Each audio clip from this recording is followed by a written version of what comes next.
নমস্কাৰ, এই মুহূৰ্তত অৰুণোদয় আঁচনিলৈ দিবলৈ ওলাইছোঁ ডাঙৰ আপডেট।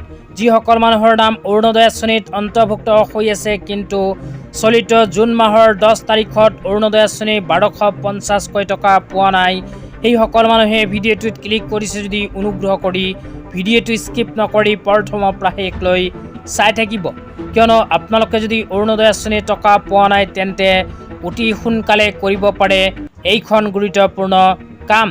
তো কি কাম কৰিব পাৰে যদি বিস্তাৰিত জানিব বিচাৰে তেন্তে অনুগ্ৰহ কৰি ভিডিঅ'টো স্কিপ নকৰি প্ৰথমৰ পৰা শেষলৈ চাই থাকিব। লগতে মোৰ চেনেলত নতুন হ'লে প্লিজ চেনেলটো ছাবস্ক্ৰাইব কৰি মোৰ লগত থাকিব আৰু ভিডিঅ'টো ভাল লাগিলে অনুগ্ৰহ কৰি শ্বেয়াৰ কৰি দিব। তো বলক ভিডিঅ'টো আৰম্ভ কৰি এই বিষয়ত আমি বিস্তাৰিত জানি লওঁ। তো অসম চৰকাৰে প্ৰতি মাহৰ 10 তাৰিখটো মহিলাসকলৰ বাবে পেঞ্চন আৰু অৰুণোদয়ৰ দিন হিচাপে ঘোষণা কৰিছে, কিন্তু চলিত জুন মাহত অসম চৰকাৰে 10 তাৰিখৰ পৰিৱৰ্তে যোৱা 14 জুন তাৰিখে প্ৰদান কৰিছে অৰুণোদয় আঁচনিৰ 1250কৈ টকা।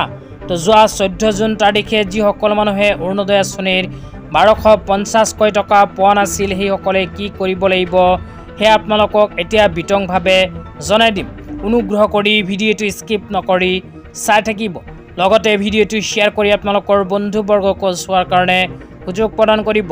তো আপোনালোকে মোবাইল স্ক্ৰীনত চাব পাৰিছে নিউজ চেনেলৰ ফালৰ পৰা এনেকৈ এখন আপডেট প্ৰদান কৰিছে। তো ইয়াতে লিখা আছে জিলা পৰ্যায়ত 30 জুনৰ ভিতৰত কৰিব লাগিব সমস্যা সমাধান।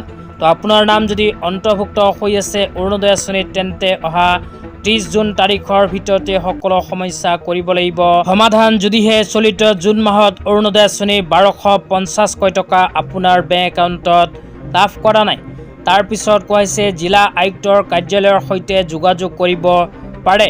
তো আপোনালোকে যদি অৰুণোদয় আঁচনি 1250কৈ টকা পোৱা নাই তেন্তে নিজৰ জিলা আয়ুক্তৰ কাৰ্যালয়ত গৈ যোগাযোগ কৰিব পাৰে।